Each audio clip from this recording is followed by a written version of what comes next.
Welcome everybody to a very special episode of CPAC Live. We are here on the Team Trump bus, and we're driving around the great state of Nevada with two people you know very well. First of all, our board member, Adam Laxalt, the former Attorney General from Nevada, whose grandfather was on the board of the ACU. How cool was that? His grandfather obviously was one of Ronald Reagan's best friends in the whole world, and part of CPAC's whole history dovetailed with Ronald Reagan's national career. So great to be with you, Adam. Absolutely. Thanks for having me. And Rick Riddell, who needs no introduction, a freedom fighter who took on the swamp and the deep state and brought truth to light, and really in many ways allowed Donald Trump, right, this ability to explain to the American people what actually happened to him under the previous administration. And getting the truth out there has been an amazing thing. So thank you, Rick, for your courage and for all you do. And for my socks. And for your socks. Those are very special. We have you seated in that spot, so check really show off the. Hey, and you can't sleep on the tennis shoes either. It's pretty amazing. Yeah. Very nice. I got these to wear in Berlin. Yeah, so that when I walked around, people would be like, hey, those are American shoes. That's awesome. I'm an American. That's awesome. So as we go around Nevada, what we're finding is what you find in a lot of places around the country. If you're not in New York City, if you're not in the swamp, if you're not in LA, is these wonderful people that feel great about their country. They love their president. They love the policies that have made their lives better. They're looking at what's going on in their country, and they're pretty worried. But it's great to see the enthusiasm. So Adam, this is where you live. People would say, why are you wasting your time in Nevada? You know, he lost it last time. People assume he lost it by a lot. He didn't. And obviously the news is filled with Democrats trying to do everything they can to, I would say, in an inappropriate way, try to take this state away from us. What's your take on what's going on in Nevada? Well, I would just say that Nevada has historically been this great, libertarian, Western state. It was sort of the opposite of the California ethos, and even Democrats had to be very, very moderate. What was created out of the desert in Las Vegas is just this shrine to hard work and capitalism and risk, and it was a really core part of the identity of the state. And just in the last 2 to 4 years, you see this large lurch to the left. And unfortunately, I lost my race for governor, which meant they have a governor in both houses. In fact, they're 1 seat away from 2 supermajorities. That's how blue my state went. We went and saw where the governor lives yesterday, which was an interesting stop on the tour. That was hard for me to see and not have you inside the governor's mansion. I just want you to know that was a moment where I was I do want to say, oh, this is terrible. Rick, I want to say, which I thought was great, was one of the security guards at the governor's mansion, which has a... Don't get him in trouble. Don't get him fired. I'm not going to say his name, but he could walk out and seem to be appreciative of our signage. And we've seen this at almost every stop. Yeah, where the sign sign said Trump Pence. Right. And the security guard at the governor's mansion came over and said, keep it up. That's right. That's right. Well, the bottom line is that law enforcement loves the president. Law enforcement is tired of getting kicked in the teeth in this state. We have a governor and an attorney general that don't support the police. They've called our system systemically racist, which is just simply not true. And at a time when police need support to keep us safe, we had a lot of rioting going on in Las Vegas. We had an officer shot. We had the city hall burned down in Reno, which is just kind of unimaginable. Right. And rather than back up our law enforcement, and rather than the governor call in the National Guard early, tell law enforcement we're with you, keep the people safe, they sided with the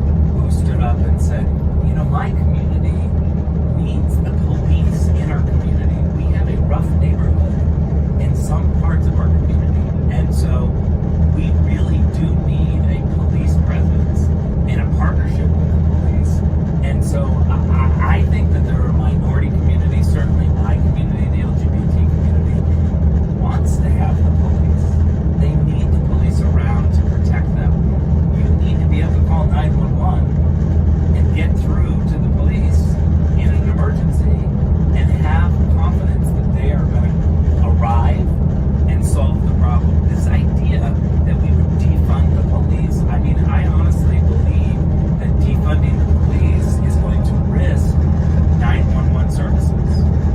How are you going to be able to staff up appropriately That's right. when you are cutting funding during a time when we're seeing many inner cities across the country And they're doing the having rioting and looting of even federal buildings? It's outrageous. And they're also trying to, at the same time that they're defunding the police. By the way, this isn't just big cities, as you all know. They're doing this in a lot of medium-sized cities. They're doing it in cities in red states too, because somehow that is going to help with racial relations, which none of us believe. And a lot of these cops are, the color of the rainbow. There's a lot of cops who are of color who are in these police forces. But now they're saying they want to take all of our guns too. So it's like, okay, well, the cops aren't going to be there when you call 911 necessarily. Cops have already announced changes to policies. And second of all, like in the Commonwealth of Virginia, we're going to make it that much harder for you actually able to Defund and disarm. Yeah. And then what happens? You were an AG. And you're going to have these radical Soros-backed DAs that are willing to twist the law to prosecute that couple that was defending their home in St. St. Louis. Louis. I mean, I'm Their telling home. you, Did you see that their people were gate was terrified. broken? Oh, no. This is a peaceful protest. But actually, it's like the Covington kid, Mr. Sandman, Nick Sandman. They showed the video of these two people going out on the front porch, armed. One with an AK-47, the other one. It's the same thing. You're exactly right. The woman probably inappropriately, she didn't necessarily have a lot of firearms or anything, but she was scared. But they didn't show you the beginning part of the It's video. her property. They broke down her gate and were Yeah. going for her house. Yes. I mean, that part of the video conveniently gets edited out, and then it looks like these two people are almost encouraging, a problem. It's problematic when you can't turn on the television and get this. Get accurate news. Yeah. Well, people were legitimately scared in a place like Reno, where this kind of thing doesn't happen often. When you have those first few days of rioting, people are taking their guns out. They're prepared. Who's going to defend them? This is what I think that we've been seeing over the last 2 days. When we talk to people saying, yeah, I'm for Trump, but I'm going to start speaking up more. That there is this silent majority. There are a whole bunch of people who are there and afraid to say to their neighbor, I'm going to vote for Trump. But I feel like what we've seen over the last 2 days, people are getting a little bit tired of it. And they're beginning to step up and say, I need the direction of our country to go towards capitalism, towards the rule of law. And what I see from Joe Biden is that he has such a weakness to stand up to these people. Let's be very clear. Those people that are looting and rioting are Joe Biden supporters. That's right. He has the ability to say to them, But he knock it off. But he hasn't. Knock it off. Right. He won't. He'll do it. He told us that the last person that leaves the room on all policy decisions for him is going to be Kamala Harris. So that makes me a little bit concerned that if she's the last person Just a little bit? if she's the last person out of the room, we have to make sure that the public knows that she's the most liberal senator. She ran in my state of California as the craziest left progressive in Sacramento. She's never been vetted by the Sacramento media because they don't exist. We have a one-party state in California and a cheerleading media that never vet these people. And so when they come onto the national stage, they should be vetted. However, she dropped out in 2019 for president. Nobody really She did terrible. and nobody really took her that seriously to vet her enough. There were some who were doing hit jobs from the Democratic She side. was out of that race so quickly, right? Yeah. That she's never been vetted. She really didn't get the full national scrutiny. And you said the most liberal senator on our ACU ratings. She has a 0. She didn't vote right on any major issue. And now look, that's a bigger trend in this new socialist Democrat party. But she is as radical as you say. You know this because she's from your state. Yeah, and look, somebody needs to go and look at her record and check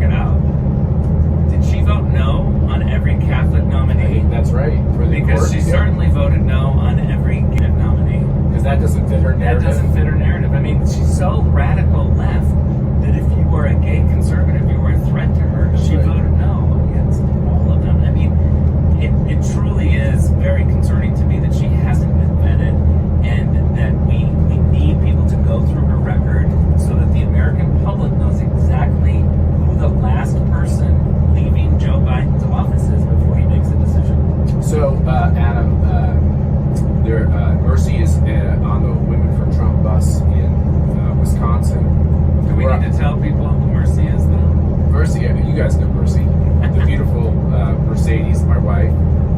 The point is, though, is that what the campaign's doing, I think, very effectively, Rick, is they've taken the model of, you know, the rally, which was wonderful. It's almost like a spiritual thing if you haven't done it. It's so much fun. You meet so many great people, but because of what we're dealing with, that can't be.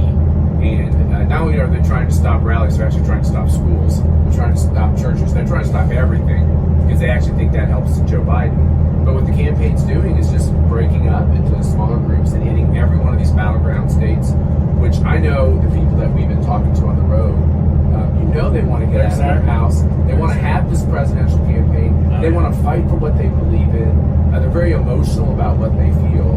And my takeaway from Nevada, not only have I not seen a cop walk away from when we show up, because we're showing up a little, we're not a little on the bootleg, we're not doing anything wrong, but let's just say the authorities in the state. It's authentic, Yes, let's say that. the spontaneous, how about that? The authorities in the state of Nevada would like us to probably not be here at all, and we had to cancel our CPAC West, and we had to cancel the wonderful Bass Fry because they've changed so many of the rules. So the cops all join us. Tell the CPAC community what exactly is going on as fast as you can. Why this mail-in voter thing that's going on in the state is such a problem. Yeah, first, you know, thanks to the president that he's elevated this very important issue. Every person, as you guys noticed, the first thing they ask about what in the world is going on with our election. But the bottom line is they went on a Friday night. They called a special emergency session inside of 100 days to an election At the state legislature. At the state legislature, and it's the governor and 2 Democrat houses, and they just rammed through a full transformation of our system.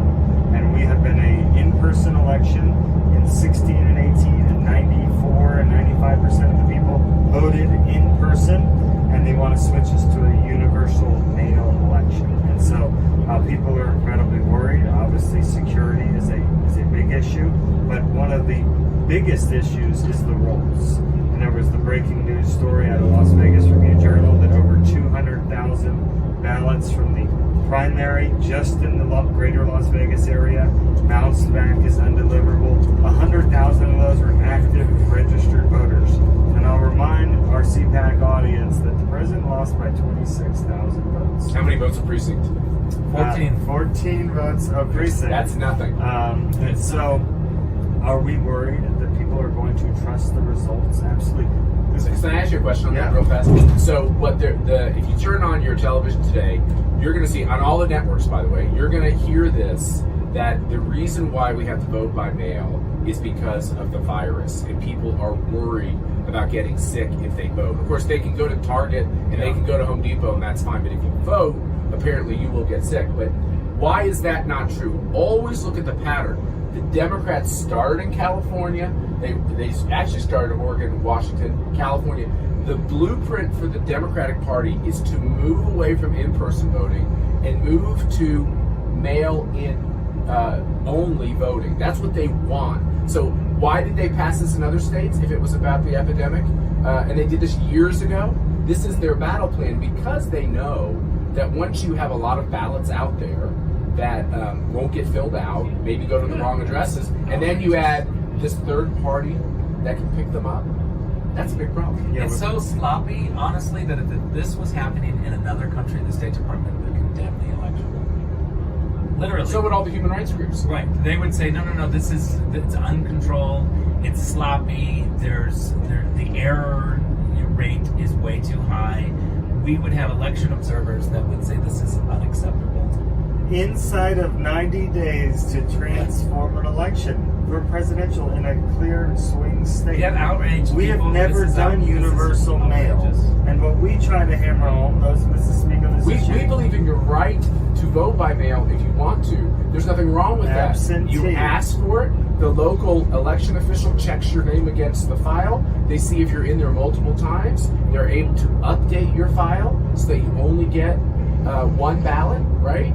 And then you want to have a postmark on that ballot so that someone can't vote after the election day because they might see that you're 1,000 votes behind and we got to find 1,000 votes, which, God forbid, has happened in this country over the last 250 years, mostly by Democrats like Lyndon Baines Johnson. but it has happened.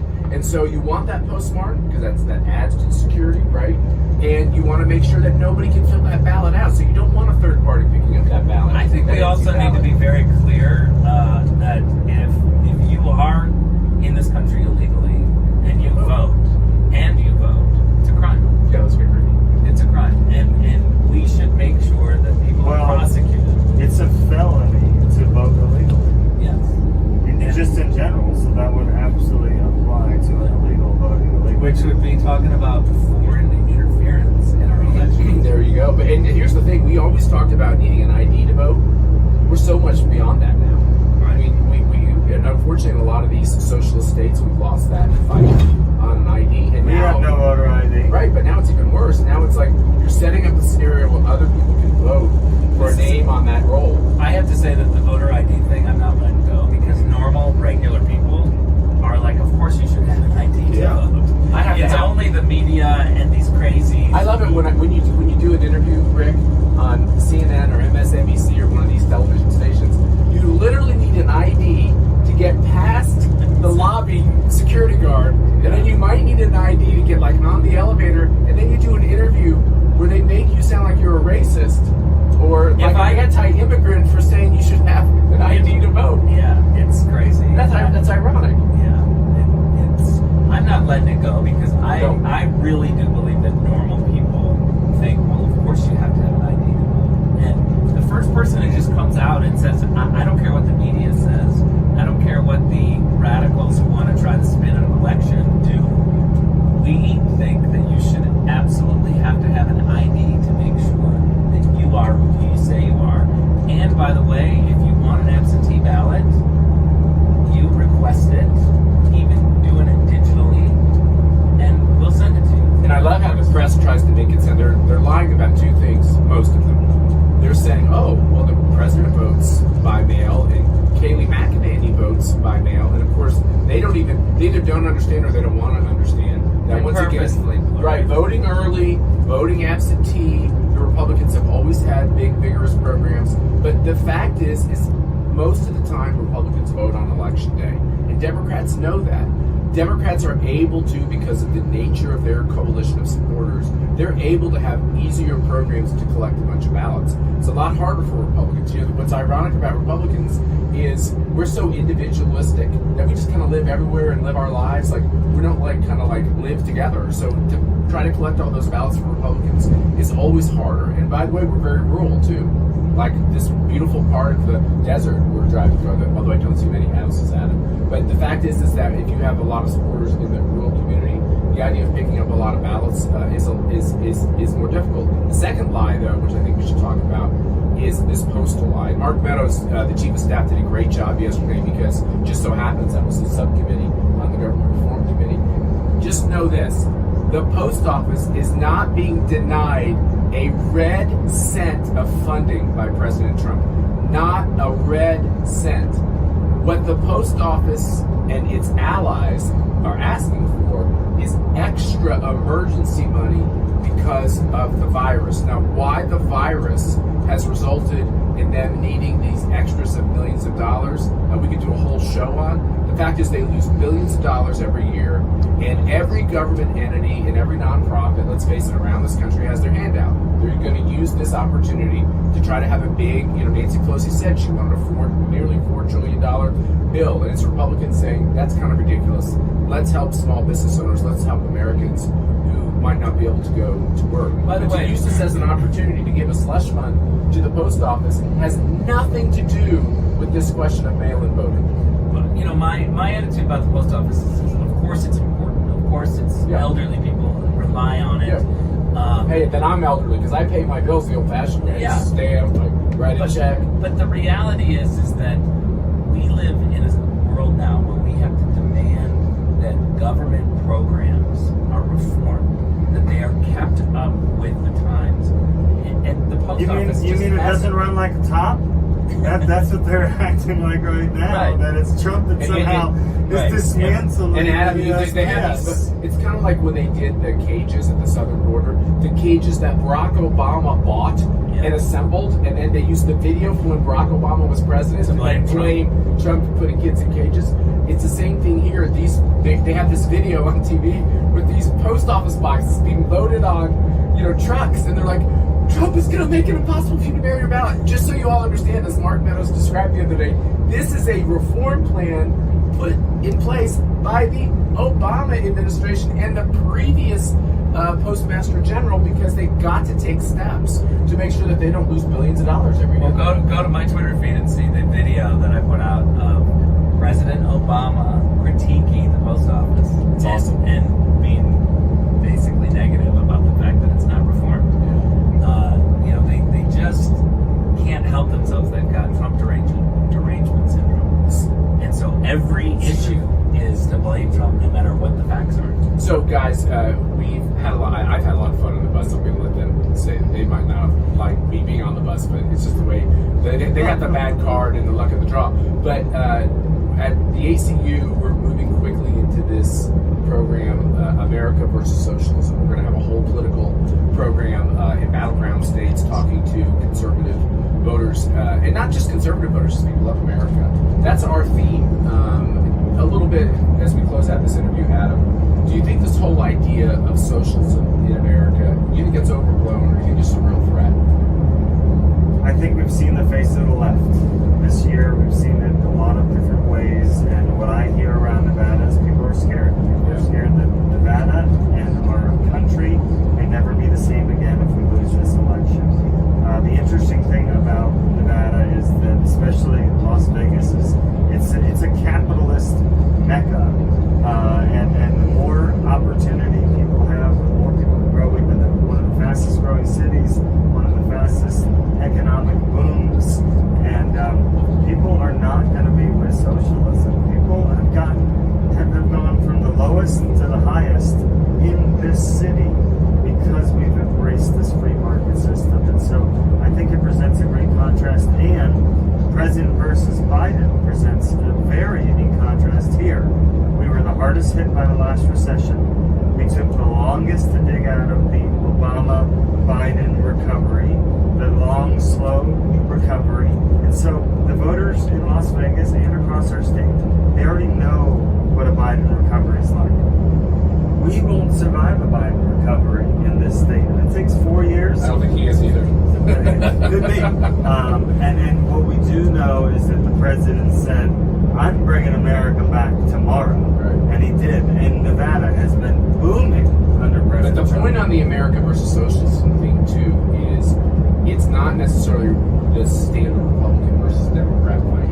We have the ability to get a lot of people on our cause, on our side, because they actually think cops are needed, and they think America has been a beautiful country, warts and all. They love their country. That's right. They love their flag. They love the national anthem. They love, look. They used to love baseball. They used to love football. They used to love all this because it was a place where we could kind of come together as a country and see what we held in common. And saying the pledge was important. There was one national anthem because it bound us together. I'm hearing from so many. I heard this for 2 years in Germany when I was there, and I'm hearing from so many people now that our election has ramped up. Europeans say you in America must stand firm for capitalism. Don't go the way that we did. We can't peel it back. If America falls away from capitalism, the last bastion, then there is no hope for us fighting back in Europe. It's going to get worse for us in Europe. That's what I'm hearing constantly from people in Europe, to say, fight hard in this election, stand firm, because if you can win and you can beat back socialism and capitalism wins, we have a chance to claw back and have capitalism return to Europe. I'm a big believer, I just have to say this because otherwise this is going to go negatively viral in Europe. I'm a big believer in the transatlantic relationship. We have to have our European allies.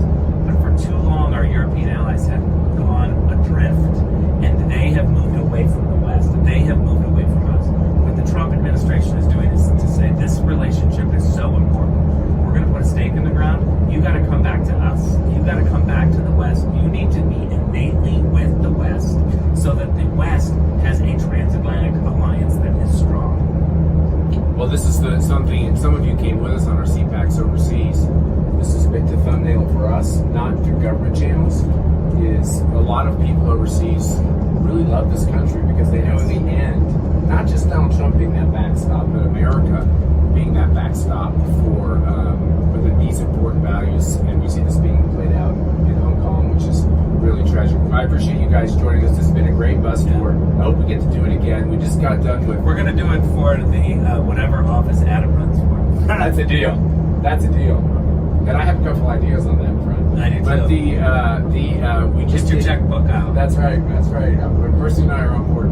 We just did CPAC Wisconsin, which obviously you guys got to watch live stream, and some of you were able to join us. And our next CPAC is going to be in Pennsylvania, and Charlie Giroux is taking the lead on putting a great event together there. We're going to be in all these battleground states. We'll keep you posted on where you're going to be. Check your email, because we're going to be talking to you about this campaign of America versus socialism. We believe that if we can stop socialism dead in its tracks by re-electing Donald Trump and getting Kevin McCarthy more Republicans in the House, and keeping that important Senate majority for the Republican Party so that Donald Trump can keep picking these great judges, we can make sure that America is going to have a great future. And as the father of 5 kids, it's very important for all of us who are bringing kids into this world.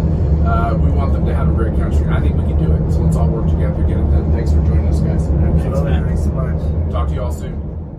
What I want to hear from Joe Biden is not how crummy America is, but what he wants to do to improve America. And I think that's what they're failing to do at this convention. It's because they don't know whether they're a socialist party or whether they're this more moderate party that Karl Rove described. You can't have it both ways, and I think that's the problem for Joe Biden. And when you have Tim Ryan literally saying... Finish. Yeah, just to finish, Bill, when you have Tim Ryan, who ran for the presidency on the Democratic ticket, saying that it's because Joe Biden is in a weakened state, it really brings a lot of questions to the table. It's good to be with you on CPAC Live. I'm Dan Schneider, the Executive Director of ACU. We've got 75 days or so before the next presidential election, and we just got some wild information. The governor of New Jersey is mailing ballots to every single New Jersey voter, every single one. What is disturbing is that every single one of these voters can cast their mail-in ballot, and then the very next day show up at a polling station and cast another ballot, and there's nothing that can be done. Instead, we have to just trust that these good people who have spent all their time trying to remove a duly elected president from office, that we'll just trust them not to break the law. We'll just trust them not to do what is illegal, but impossible to catch. So what could go wrong? Well, we've got 2 guests who are going to help us understand what could go wrong, because it already has gone wrong. We've got Gordon Chang, who is both an ACU board member and a well-known writer and TV commentator from America. And we've got Bangmo뱅모, who is one of the best-known writers, critics, and thought leaders in South Korea. They have studied the Korean elections that took place just in April 15th, and by all accounts, the president, the radical left-wing president of South Korea, stole the election. Bangmo뱅모, could you please tell us what happened?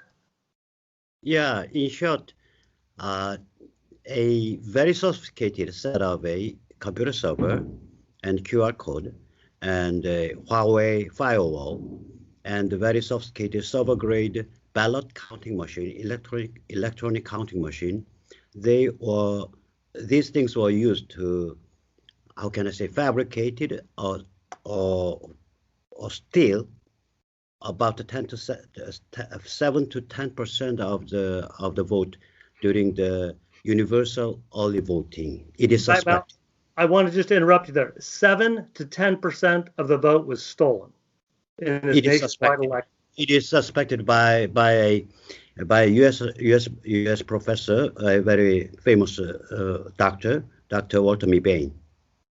Right. If our viewers are interested, Dr. Walter Bain at the University of Michigan did this work. He doesn't know anything about Korean politics. He doesn't know anything about Korean policy. He is a numbers guy, and he monitors elections all over the world, hundreds of thousands of elections he's monitored. That's right. So he got the data sets from the Korean election, and to his amazement, it was 7 to 10% of the election was stolen.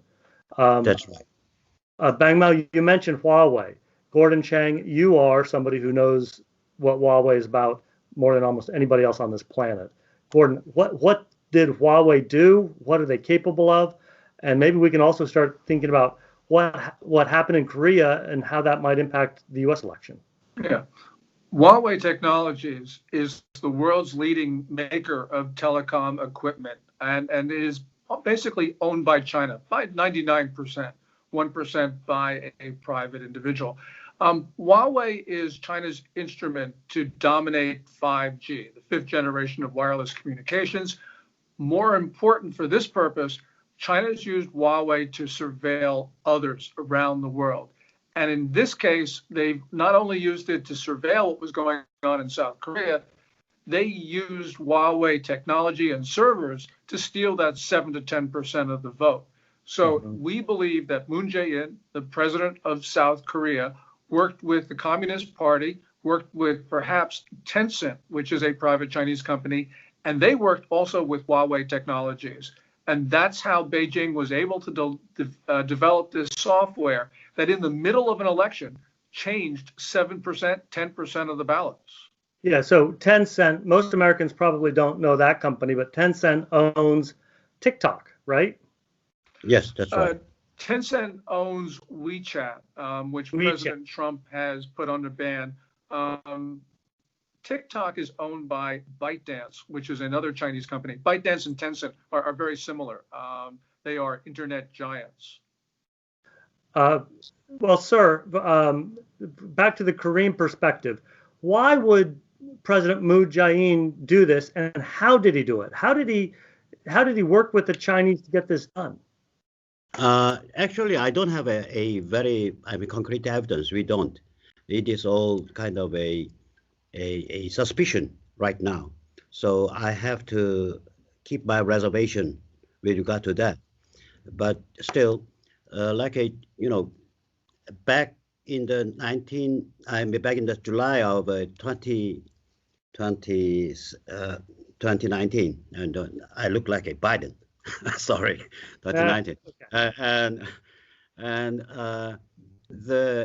The head of one of the key member of the ruling party went to Beijing and made a agreement with the Chinese Communist Party, and it's very strange. It is a policy partnership agreement.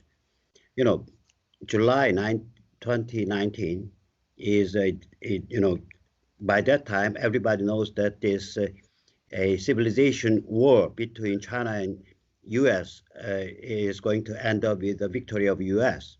It was very clear to almost everybody. And still, this guy went to Beijing. And are you referring to Yang Jong-chul?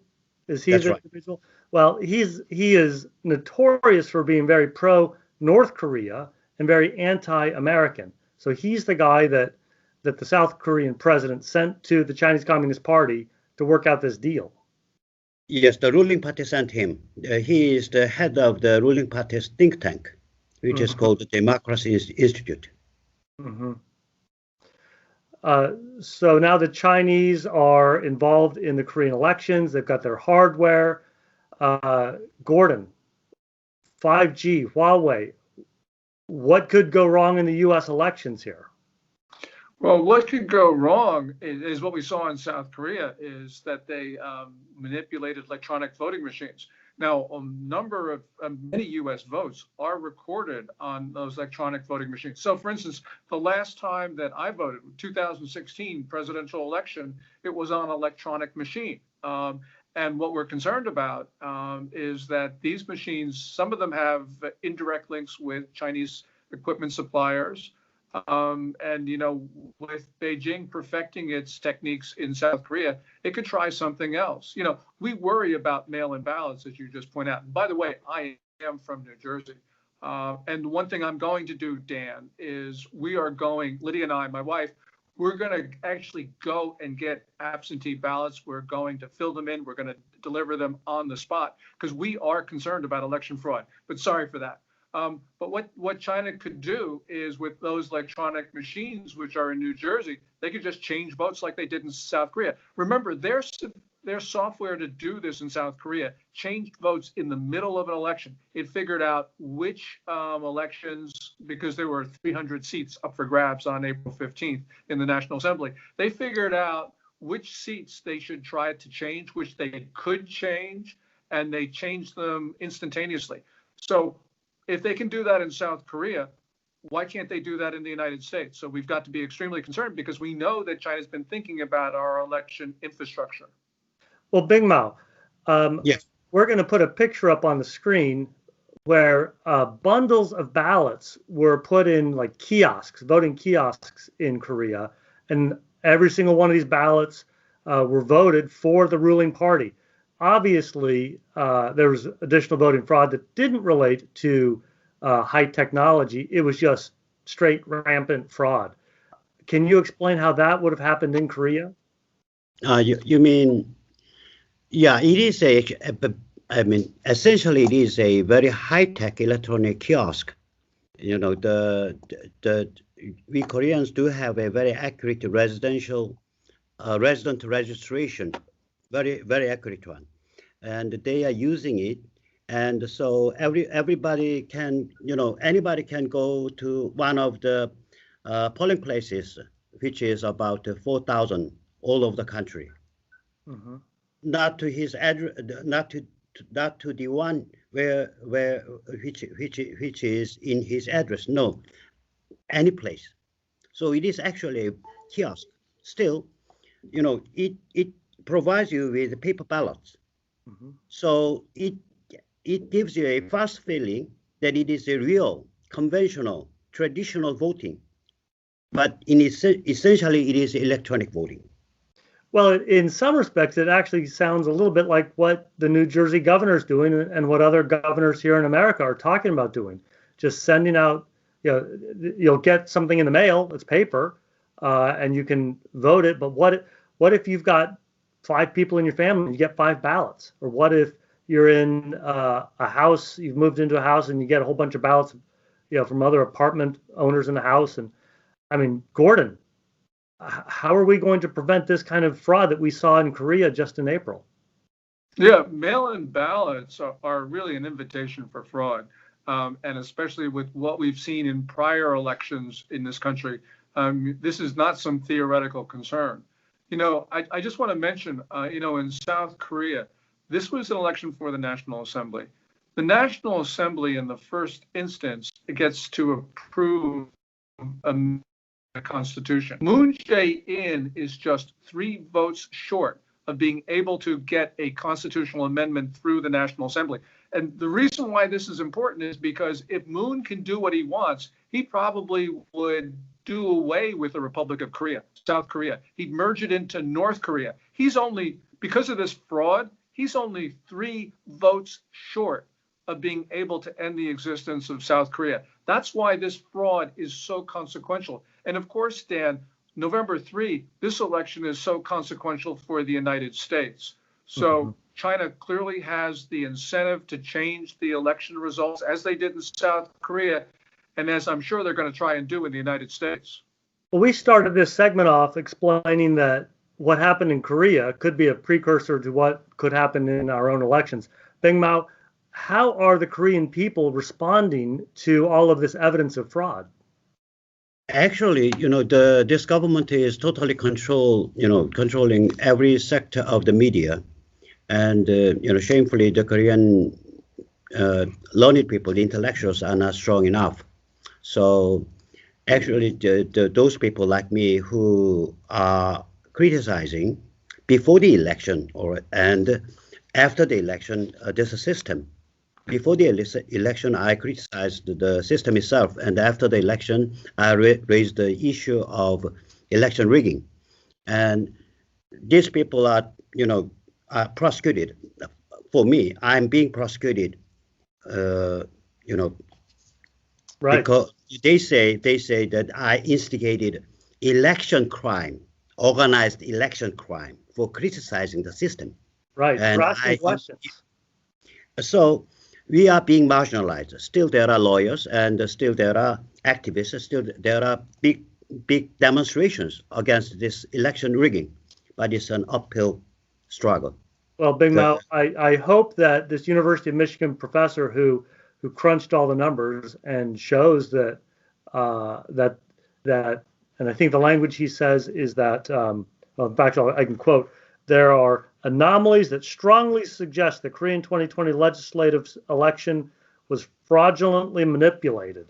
You know, this is one of America's finest statisticians who specializes in election fraud all over the world. And, you know, it's unequivocal. Something weird happened in Korea. And now you're being prosecuted in a criminal court for saying exactly what this University of Michigan professor is saying. Yes, that's right. And for warning, this system can be, you know, fatally rigged before the election, for warning it. Yes. Well, one thing we know about the left, whether we're talking about the left in America or we're talking about the left throughout the world, they weaponize the court system against their political opponents. I might have a disagreement with somebody. We can debate. We have an election, you know, and the person who convinces the electorate's supposed to win, and the other person's supposed to lose. But the loser's not supposed to go to jail. Yet we see the left in America trying to criminalize disagreement, just like we see in South Korea and other places. Yes, it has happened here. It has happened here. I think they are trying to build a Orwellian totalitarian control all over the country, throughout all the sectors. You know, I think that Xi Jinping is a inspiration to them. Well, Bangmo뱅모 and Gordon, thank you so much for sharing your time with us. We have seen the same sort of thing happening in Hong Kong. The person we think of as the greatest patriot on earth, the greatest freedom fighter on earth, Jimmy Lai, he's now been arrested. He's been imprisoned. He's now out on bail. But there's a serious threat that he'll be taken to China, tortured, imprisoned, and who knows what else. The same fights here in America are the same fights elsewhere.